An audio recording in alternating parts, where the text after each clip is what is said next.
Hello everyone, আসসালামু আলাইকুম। আমি রেহানা পারভিন, আমার চ্যানেল রকমারি পাকের ঘর থেকে সবাইকে আমন্ত্রণ। আজকে আমি লাউ দিয়ে চিংড়ি মাছ রান্না করব, তবে যেভাবে আমি রান্না করি এটি আপনাদের সাথে শেয়ার করব। তাহলে চলুন রেসিপিটি দেখা যাক। আমি চিংড়ি মাছগুলি এইভাবে একটু ছোটো করে কেটে নিয়েছি। তারপর একটু হালকা হলুদ আর একটু লবণ দিয়ে মাছটাকে ধুয়ে যেভাবে ভুনা করে নিয়েছি। তবে মাছটাকে এভাবে আগে একটু ভুনা করে নিলে ভালো হয়, না একসাথে কষানোর সময় দিয়ে দিলে মাছটা পরে শক্ত হয়ে যায় বেশি জাল পড়লে। আর লাউগুলি এই যেরকম করে ডুমা করে কেটে নিয়েছি, কেটে ধুয়ে নিয়েছি। এবার প্যানে তেল দিয়ে পেঁয়াজ বাটা দিয়ে দিলাম, বাটা দিয়ে একটু নেড়ে চেড়ে নিয়েছি। তারপর আর একটু দিলাম, ভাবলাম আর একটু হলে ভালো হয়, পেঁয়াজ বাটা হলে ঝোলটা ঘন হয় আর লাউ তেমনি ঝোলটা পাতলা থাকে। তারপর সামান্য আধা চা চামচের মতো হলুদ দিয়েছি আর মরিচ গুঁড়া একটু বেশি দিয়েছি আধা চা চামচের, আর ধনে গুঁড়াও আধা চা চামচ দিয়েছি। তবে লাউর ভিতর হালকা হলুদ হলে ভালো হয়, তবে হলুদে কিন্তু কোনো তরকারির স্বাদ কম বেশি হয় না, হলুদ শুধু কালারের জন্য। তারপর একটু নেড়ে চেড়ে একটু পানি দিয়ে মশলাটা কষিয়ে নিব। এই যে কষাই নিচ্ছি। তেল যখন চলে আসবে উপরে তখন বুঝতে হবে যে মশলাটা কষানো হয়ে গিয়েছে। এই যেমন মশলাটা কষানো হয়ে গিয়েছে, ভালো করে দেখতেই বোঝা যায় তেল চলে আসছে। আর তখন আমি লাউগুলি দিয়ে দিলাম। আর লাউগুলি আমি এভাবে কেটেছি, আপনাদের পছন্দ মতন কেটে নেবেন।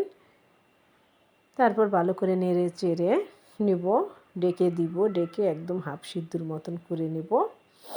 আর শীতের সময় কিন্তু লাউ খুবই খেতে মজা হয়। চিংড়ি মাছ দিয়ে বলেন, যে কোনো মাছ দিয়ে কিন্তু লাউ খাওয়া যায়, তবে চিংড়ি মাছ ইলিশ মাছ দিয়েই খেতে বেশি মজা হয়।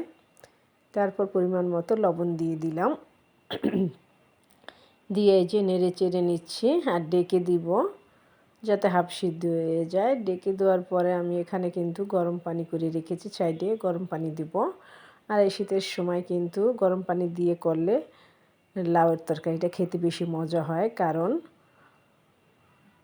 লাউটার ভিতরে তখন লাউটা গরম থাকে, তো সেই অবস্থায় গরম পানি দিলে লাউটা ভালো হয়। আর লাউটা যখন আমরা ভালো করে হাফ সিদ্ধ করে নিব তখন নর্মাল পানি দিলে লাউটা মনে হয় কি কেমন যেন একটু কসকসা টাইপের মতন হয়ে থাকতে পারে, খেতে ভালো লাগে না, তখন একটু পানিসা টাইপের মতো লাগে। সেজন্য অবশ্যই গরম পানি দিবেন।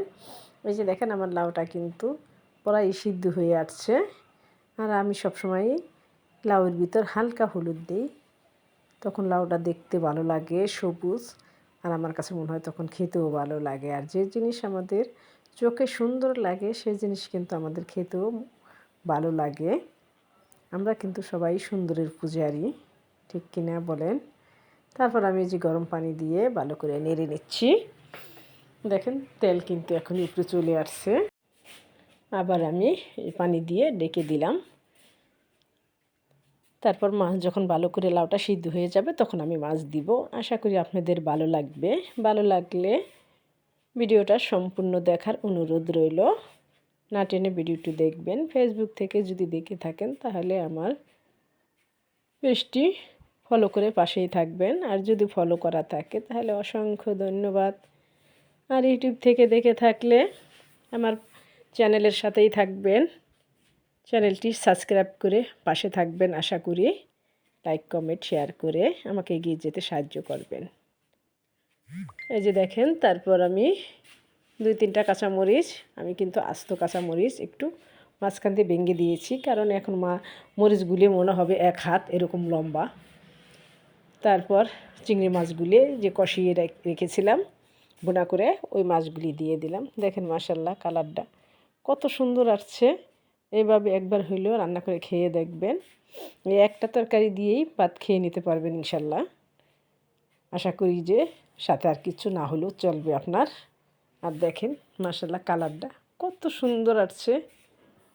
এরকম পাতলা ঝোল খুবই ভালো লাগে এই শীতের মৌসুমে। তারপর নামানোর আগে অবশ্যই ধনেপাতা কুচি দিয়ে নামিয়ে নেবেন। ধনেপাতাটা দিয়ে একটু নেড়ে চেড়ে বলক তুলে নিতে হবে, তারপর নামাই নেবেন। গরম গরম ভাতের সাথে খেয়ে আমাকে জানাবেন আপনাদের কাছে ভালো লাগছে কি না। আমি আশা করি আপনারা বলবেন ভালো লাগছে। আর ভালোও লাগে এই সময়, অবশ্যই খাবেন। চিংড়ি মাছ দিয়ে কিন্তু এখন নতুন কপি দিয়েও খুব ভালো লাগে খেতে, অবশ্যই খাবেন। আর এই দেখেন মাশাআল্লাহ কালারটাও কিন্তু সুন্দর আসছে। আর এই যেমন লাউটা কিন্তু একদম সিদ্ধ হয়ে গেছে। তাই যে যেখান থেকে আমার ভিডিওটি দেখছেন সবাই ভালো থাকেন, সুস্থ থাকেন।